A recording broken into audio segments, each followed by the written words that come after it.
as we think about angels' food, and one of the questions about coming, do angels eat? Yes, they eat. They are just like us, only they are not human. They are creatures created by God, and in our study we'll get into that in great detail. They're not created in the image of God. We're the only ones that are created in the image of God. We're the only ones that can be redeemed by the blood of the Lamb and become children of God because we're in His image in that. But the Bible does talk about the matter of some angels' food in a way that we need to look at it tonight in Psalms chapter 78.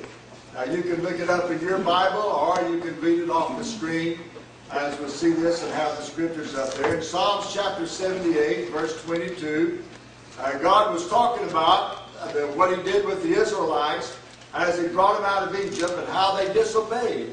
Would not obey Him. He said, because they believed not in God and trusted not in salvation, though He had commanded the clouds from above and opened the doors from above, and opened the doors of heaven, and had rained down manna upon them to eat, and had given them of the corn of heaven, man did eat angels' food, and He sent them meat to the full. Now, of course, here as you begin to see and realize that this angel food is what the Jews didn't understand what it was, as we'll get into that study and see what was there. But they just called it manna. What is it? That's all they care about. What is it? And so that became the name of it. God says, well, I'll tell you what it is. It's angels' food. Also known as corn of heaven or food or bread from heaven. And this is what God... Now, this is a miraculous thing that is involved in that when you stop to think about it. Being from God and not from the earth or from man.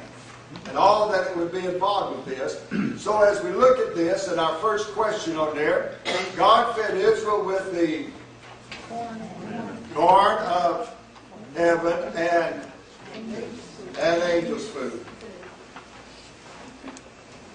Now to understand this and what was going on, in Exodus chapter 16 and with verse 1, as we will look at as God was delivering the Israelites out of Egypt, out of bondage to the promised land.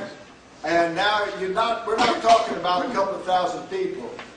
We're talking about 4 or 5 million plus that's involved in that. Think about that. Think about 4 or 5 million people on a camping trip. Think about trying to move 4 or 5 million people by foot across the country involved in that. And the route that they're taking, there's no 7-Elevens, there's no Walmarts, there's no grocery stores, there's nothing in there. And any town that they would come upon would be smaller than what they are. They would be overwhelming in the matter that was there. As to go through a country, if they went through any type of land that produced, can you imagine how that land would be trampled under? For them to get in single file and to go down a street would take years just for them to pass through a few blocks on that for that many million people to do so, as they would just be like locusts going through an area and covering the ground and working through that, and God would be leading them in this.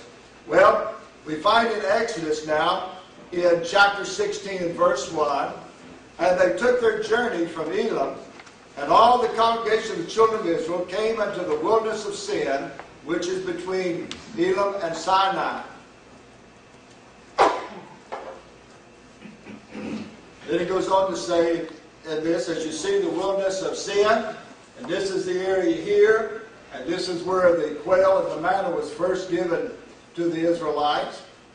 And went on to say, on the 15th day of the second month after their departing out of the land of Egypt.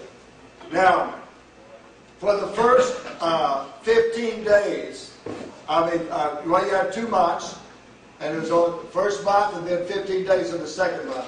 All the food they had, all they'd taken with them, now was gone.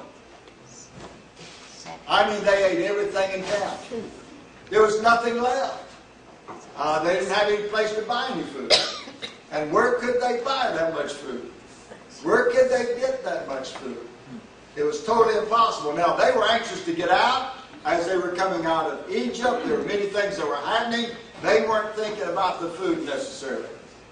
Oh, you might have one or two people who are always thinking about food, but the rest of them were just trying to get out and get away. Had Pharaoh's army after them. They were scared of that. And now they come to the place, no food.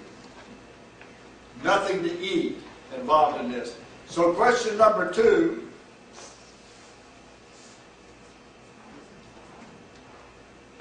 The children of Israel were on their way to the land of Canaan, and they came into the wilderness of sin. I like that.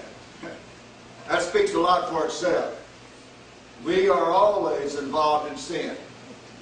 And though we can, as Christians now, we are cleansed by the blood of the Lamb, but we still get dirty, don't we? We still sin. And we need to take a bath in the Word of God and through the forgiveness that Jesus gives us. But they were into the wilderness came to the wilderness of sin on the 15th day of the second month after they left Egypt.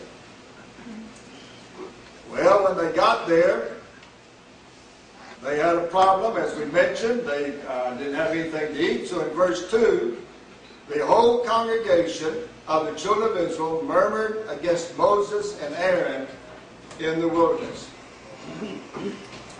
So in question number 3, the whole congregation of the children of Israel murmured, let me get it back on there, and against Moses and Aaron. I tell you, I'd hate to be in Moses' shoes. When everything's going fine, they thought the son rose and said it. Things weren't going so good, they threatened to kill him. And that's about the way it goes with most preachers. As long as the church is doing fine, I mean, he's the best around. But when it's not, they're ready to put him out. And to those of you that might not understand that, relate that to a baseball team. Who gets the words? The pitcher does. I don't care if the outfield catches anything or not. It's the pitcher's fault. The quarterback on the football team. You know, as long as everything's going right, he's great. If it's not, it doesn't matter whether they have the linemen make blocks or not. And it's the same thing with us. As long as things are going great, we have confidence in people with our government. When it's not, but then we don't have that much confidence in it. Well, they were murmured against Moses and Aaron. And then we find in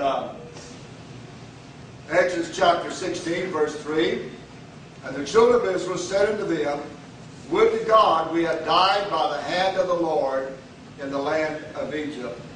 And when we sat by the flesh pots, and when we did eat bread to the full. For ye have brought us forth unto this wilderness to kill this whole assembly with hunger. So wish we back were the old days. We don't ever talk about the old days, do we? The good old days. Have you ever thought about that? You really remember right, they weren't all that good. Amen. But nevertheless, our memories of the past we've kind of doctored up a little bit and make it better than what it is. But they said we would rather, wish we would have stayed in Egypt, and at least we would have been full when we died. Now you brought us out here to kill us with hunger. So in question number 4, the children of Israel were afraid that God had brought them to the wilderness to kill the whole assembly with hunger. Now, as we come to the next question, I'm missing the sheet on mine. Oh, here it is. In Exodus chapter 16 and verse 4, Then said the Lord unto Moses, Behold, I will rain bread from heaven for you, and the people shall go out and gather a certain rate every day, that I may prove them whether they will walk in my law or no. So the purpose of this is twofold. Not only that they might have something to eat and to live while they're in the wilderness, but also that God might prove them as to whether or not they would obey Him. So first of all, in question number 5, God told Moses that He would rain bread from heaven. So this is also known as bread from heaven. Now, in Exodus 16:4 again, let me read to you again. Then said the Lord unto Moses, Behold, I will rain bread from heaven for you, and the people shall go out and gather a certain rate every day, that I may prove them whether they will walk in my way or no. So in question number 6, the people would go out and what? All right, gather a certain rate. They just couldn't gather whatever they wanted to.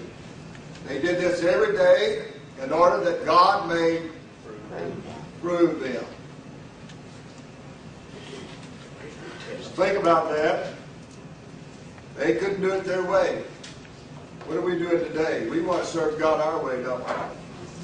Instead of doing it His way. God says, I'm not going to let you do it your way.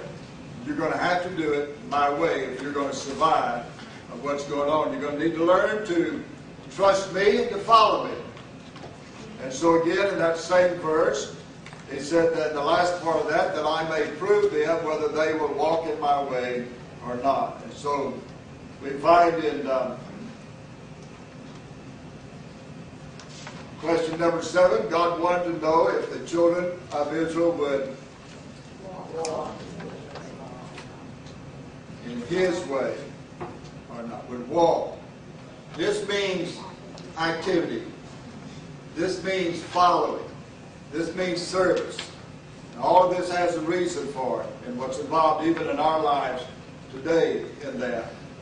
Then in Exodus chapter 16 and verse 12, God said, I have heard the murmurings of the children of Israel, speaking to them, saying, at evening ye shall eat flesh, and in the morning ye shall be filled with bread, and ye shall know that I am the Lord your God. So this would have to be something that man could not do, and only God could do. So we see in question number 8, God told Moses that the children of Israel would eat flesh. All right, at when? At evening. And eat bread in the morning. Now, with this, and this is something that's confusing to most, but most of the scholars come to agree on that, and from the other scriptures we have in that, after a few days or a few months of this, and God finally on one occasion got upset with them, and while those who were really complaining about things while they were eating the flesh, a lot of them died because of their rebellion to God, and all they was concerned about themselves and not obeying God. We don't hear any more reference concerning the flesh in the evening, the quail. But the reference is made to the bread in the morning, to the manna in the morning, going for the 40 years. So whether or not there was quail in the evening all the 40 years or not is debatable. But we have the scriptures emphasizing, though, of the manna that they had to have every morning for 40 years involved in that. And so as we look at this, and you can see the picture, and you've already seen some, looks like snow on that. We can see what manna is going to look like in a few moments. And in Exodus chapter 16 and verse 14, when the dew that lay was gone up, behold, upon the face of the wilderness, there lay a small round thing, as small as the hoar frost on the ground. Now, you had to have dew first, and then the manna was on top of that. And so it would be dew every morning, and then the manna on top of it, as God would provide this. So we see that in question number 9, the bread that God rained down from heaven was a small round thing, as small as the hoary frost on the ground.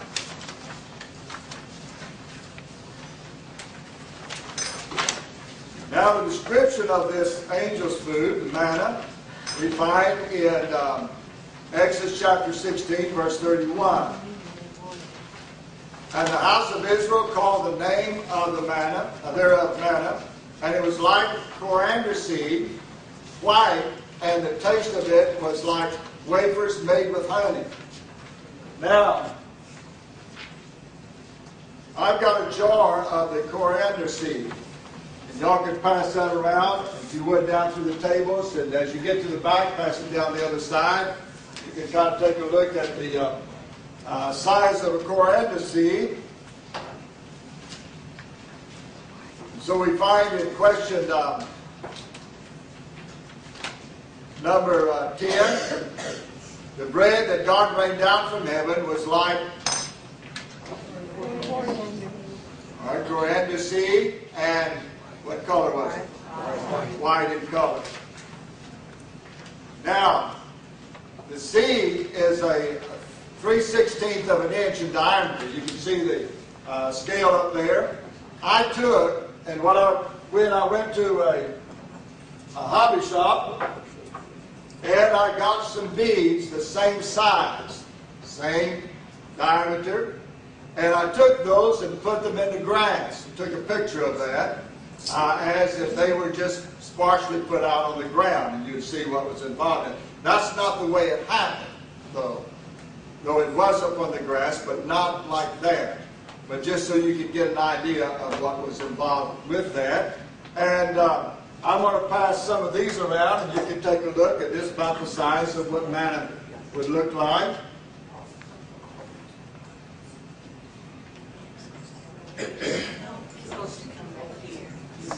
I want to pass that on down there. This is the shape of what we'll see later on of what manna would look like. That's Orlando.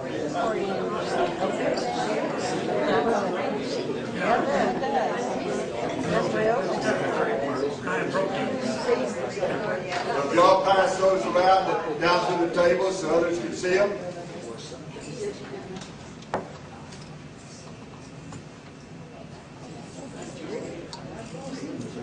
Most people thought they were wafers. But we're going to see that they're not wafers in just a few moments. First, they're round. Of course, the wafer is round. But as we go further into our study, they got some on that side. Y'all pass them on down around so the other tables can have some.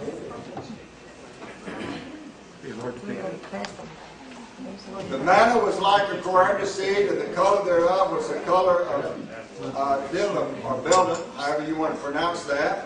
This is in Numbers 11:7. And so in question number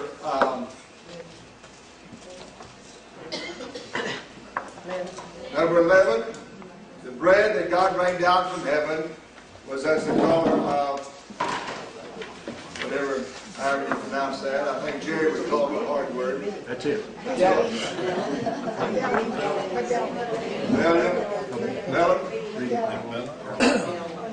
All right, let me give you the Webster's New College Dictionary. It defines vellum as a gum or resonance. It's a precious stone, a pearl. Didn't even know what sweet gum is? Sweet gum exudes a gum that you could chew that's sweet. It's just exactly like that, and that's what bdellium is. And so these little beads that you have seen in the jars, they would be sticky and round and not flat. They're like a little pearl or so that you just see there, and would be in abundance on that, and this would be about 2 or 3 feet deep, and some places more. So that as you walked on it, at the under feet, you could scoop it up and get what you need on that. Now, I put some of that in the grass like I told you, showed you that picture, and picked some out. I've still got some with dirt and grass leaves in there. That'd be a bad thing if you had to pick it up that way. They'd be eating a lot of dirt, but I think as kids we did that anyway, but when we got older we kind of frowned upon it. But nevertheless, out this way, just like when you have a snow or anything else, you go out and gather some of the snow to make ice cream. And don't have to worry about it getting dirty or whatever. The same thing with the manna that would be involved with this. It would be in great abundance. You've got to remember now you're going to feed over 4 or 5 million people. You just can't have a little small patch here and there. It's everywhere for them to gather and to be able to gather what they need. Now we find in Exodus 16:15, and when the children of Israel saw it, they said one to another, "It is manna," for they wist not what it was. And Moses said to them, "This is the bread which the Lord hath given you to eat." And so we find in question number 12, when the people saw the bread that God rained down from heaven, they called it manna. which is in the Hebrew language means what is it. They didn't understand it. They didn't want to give it a name. They just said, what is it? And let it go at that. They did this not for 1 week or 1 year, but 40 years. Day after day, week after week, month after month. Think about that. 40 years. Now, in Exodus chapter 16, verse 21, and they gathered it every morning, every man according to his eating, and when the sun waxed hot, it melted. Think about that. So question number 13, they were to gather the manna for 6 days every morning. What happened to the 7th day? No? The 7th day was the Sabbath. They couldn't work. On Friday, they got enough on Friday for Saturday. Saturday's the Sabbath. Not Sunday. We should get her straightened out. No, that's all right. All right, now, so they were gathered every morning. Now, would the manna melt when the sun got hot? Yes. Now, get the picture. Every morning, the dew had to fall. The manna was on the dew. When the sun came up, it melted. So, well, I don't want to get up in the morning. I'll get up in the afternoon and gather it. Well, you miss it. And if you didn't get up and get it, you didn't eat. So if you wanted to eat, you had to gather the manna. And there was a certain amount that you would gather in that. And so in Exodus 16:35, and the children of Israel did eat manna 40 years until they came into a land inhabited. They did eat manna until they came into the borders of the land of Canaan. And so now we're not talking about a month experience or a few days in this. The children of Israel would eat the manna for 40 long years. That's all they had to eat was manna. Outside of some quail that God had given them from time to time, but their main substance was manna. I was involved in this. Now, as we go a little bit further, in Exodus 16:16, and this is the thing which the Lord had commanded, gather it of every man according to his eating, an omer for every man according to the number of your persons. Take ye every man for them which are in his tent. So they were to gather enough for each person, and that was to be an omer, and we'll take a look at that. They were to gather an omer of manna for each person. This is 3 quarts. So they could gather 3 quarts of the manna. Now some of them could say, well, I've got 10 people in my tent, I'm going to get me. It wouldn't work. They had to gather exactly the amount for each person that they had. If a person couldn't go out because of health or one other reasons, then they could do that. Otherwise, they were to go out and to do this. Now, we find in Exodus 16:20, notwithstanding, they hearkened not unto Moses, but some of them left it until the morning, and it bred worms and stank, and Moses was wroth with them. Now, we find in question number 17, if they kept any man over for the next day except the Sabbath, it would have worms in it, and it would stink. Now, think about this. You don't have any food in the house. Cupboards are bare. You don't have anything to eat. You can't go down to the supermarket and get anything. You're out there.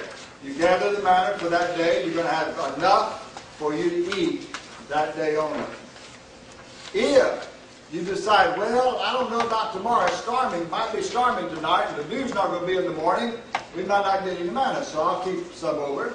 Some people said, I just don't want to get up every morning. I'll gather enough here to last me for 2 or 3 days. In the morning, what was left over, if you kept it, it worms would come into it and it would stink. Now this manna did not grow on a tree. It did not come from a plant. It came down from heaven every morning for 6 days of every week and of every year for 40 years on that. And so they could not prepare or have enough for the next day.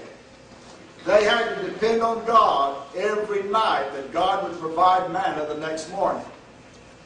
There was no way they could do that. And if they did, if they cheated on it, they had a problem with it involved in that. So now we come to look at it again on that in Exodus chapter 16, verse 22. And it came to pass that on the 6th day they gathered twice as much bread, 2 omers for one man, and all the rulers of the congregation came and told Moses. Now they were permitted to do so. Some of them didn't understand this. But on the 6th day, when they gathered enough for the 7th day, it did not stink and it did not have any worms in it. Every week, the manna knew what day was Friday. Man might forget it, but God didn't. That's an amazing thing. Think about that.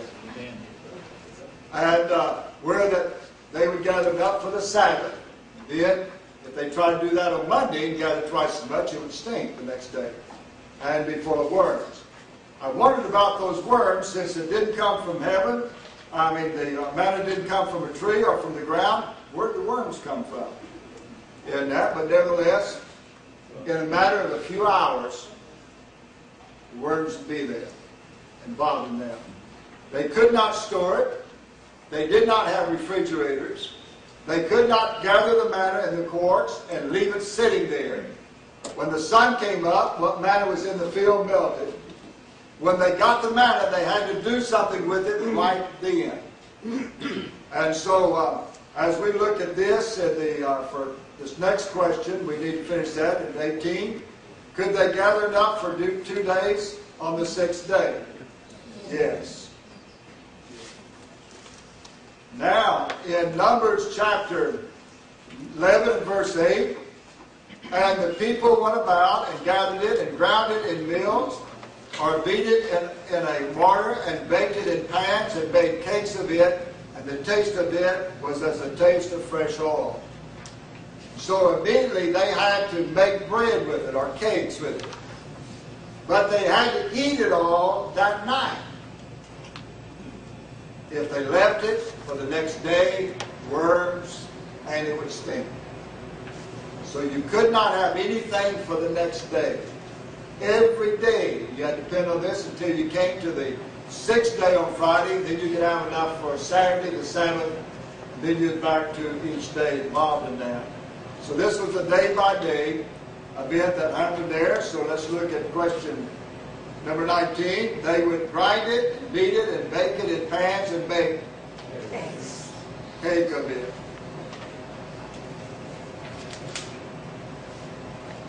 Now, in Deuteronomy, chapter 8 and verse 2, thou shalt remember all the way which the Lord thy God led thee these 40 years in the wilderness, to humble thee, to prove thee, to know what was in thy heart, and whether thou wouldest keep his commandments or no.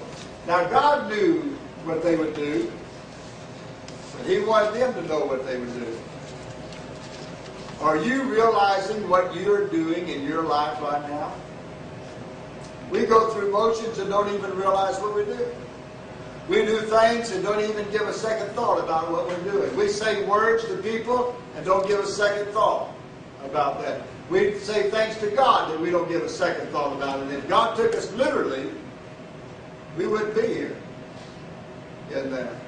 God says, I've done this, that you would prove that you would follow me, and you would know what you're doing. You'd know whether or not you're really trusting me or trusting your ability to make it on your own. So we come into our question 20. Thou shalt remember the way the Lord thy God led thee these 40 years in the wilderness to humble to humble thee. Boy, that's a hard lesson to learn, isn't it? We're too proud of people to humble ourselves before God. We need Him. And to prove thee to know what was in thine heart, whether thou wouldest keep His commandments or no. Now Deuteronomy chapter 8, verse 3. Deuteronomy 8, verse 3. And He humbled thee and suffered thee to hunger, and fed thee with manna, which thou knewest not. Neither did thy fathers know, that He might make thee know that man doth not live by bread only, but by every word that proceedeth out of the mouth of the Lord doth man live. Thy raiment waxed not old upon thee, neither did thy foot swell these 40 years. Do you really believe that? I do. All right. Let's look at that now in our next question. He humbled thee and suffered thee to what? The hunger. And He fed thee with manna, which thou knewest. Neither did thy fathers know, that He might make thee know that man doth not live by bread only, but by every word that proceeds out of the mouth of the Lord doth man live. Now, think about that for just a moment. In the matter of us trusting God, do you really believe God will take care of you? How much do we really trust in Him, or do we trust in ourselves and our abilities? If we don't have food for the next day, we're wringing our hands. Can you imagine what they did for 40 years? But they had to believe God and trust Him on that. Now, I'm not much of a weather person. There's some that are probably here. The matter of the conditions for dew. What are the conditions for dew to appear on the ground? Can it be windy? No. You can't have a storm. Now think about going to bed or that afternoon, a storm cloud comes up. Boy, it's not going to be any dew in the morning. Wherever they were, God had to change the weather that morning for the dew to be there and for the manna to be on them. God performed a miracle every day. Is He out of the miracle business? No. He's still performing the miracles. We need to trust Him to do that for us each day. But we get to worried about it and think, well, no, He can't do it again. Well, I got news for you. God could do it again in that. Now in John chapter 16. John chapter 16 and verse 31. 6. John 6. 6, pardon. Yeah, John 6, thank you. John 6, verse 31. Then Jesus said to them, Verily, verily, I say to you, Moses gave you not that bread from heaven, but my Father giveth you the true bread from heaven. For the bread of God is He which cometh down from heaven, and giveth life unto the world. Then said they unto Him, Lord, evermore give us this bread. And Jesus said to them, I am the bread of life. He that cometh to me shall never hunger, and he that believeth on me shall never thirst. I wonder how much do we really believe in that? So the last question we have in this is question number 22. Who is our manna today? Jesus. Jesus is. Now let's bring all this to a conclusion. To be able to eat angels' food, manna, you will have to depend on God every day. Now, when they got into the land of Israel, where they could disperse and be amongst people that had businesses and all, and where they could take care of it, God didn't feed them with manna anymore. Where they could work on their own. But for 40 years, He was teaching them how to live by faith. And a lot of times, when it comes to a place in our life where we come to the area that we find there's no hope, It's all gone, but you don't have an answer. There's no way of solving our problem. That's not a time to mourn. That's not a time to go down. That's a time to rejoice, because that's when God can give you the manna from heaven, give you angels food, and take care of you when you can't take care of yourself. Whether it be that of physical food or whether it be that of problems that we might have. Now think about that 40 years. All of what a human body needed, of the neutrons, protons, whatever else you need, of food, all the vegetables that you get from that, what you get from meat, all that you need was in the manna. They provided everything they need to survive for 40 years. And not only that, their clothes didn't wear out. Remember, and their feet didn't swell from traveling in there. Well, would you like to have some clothes like that? Well, I got news for you. God has banks in places you don't even know about. You remember when they needed to pay the taxes? Came to Peter, and Peter went in. Well, where was the bank that Jesus used to get his money to pay the taxes? Fishes. In the mouth of a fish. You remember the widow that was in debt? She needed some money. She needed to go to a bank. Where was her bank? The small jar of oil. God put an oil well in there. God still has the banks all around us. When we never dream about it, God opens the doors for us. We must trust Him in that. We must depend on Him day by day. Now, you'll have to depend on God to provide the proper weather every morning for the dew to appear with the manna. We've got to depend on God changing the situation at the proper time for us to survive and provide what we need. We think, oh, nothing can change this. You know, I'm in a situation that no way I can get out of this, or no way we can change anything in there. Well, are you trusting God or trusting your ability? To eat angels' food, you've got to trust God and let God change things, and He can change it even today as He did back then. Now, you will have to work, gather the manna every day for 6 days. You could rest on the 7th day on that. If you didn't work, you didn't eat. Now, God's not going to just put it out there on the table for us. He wants us to, He'll open the doors for us to gather what we need to gather and to get what we need to get. Need a job? Talk to God about it. And He'll provide it at the right time and the proper time for you to have that. And not necessarily what you want, but what is best for you that He has. And sometimes it might not be in the best location. It might not be a job with other Christians. Well, He wants you there to be a light amongst those who are lost. But we go around fussing, oh Lord, give me a job where they're all Christians.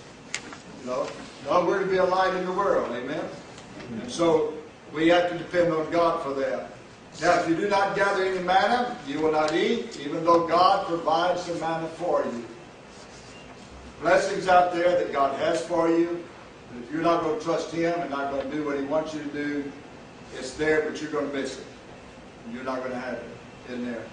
Jesus taught us to pray for our daily bread, not our monthly or yearly bread. Lord, give me enough to make for this month. You know, oh, day by day. That's faith.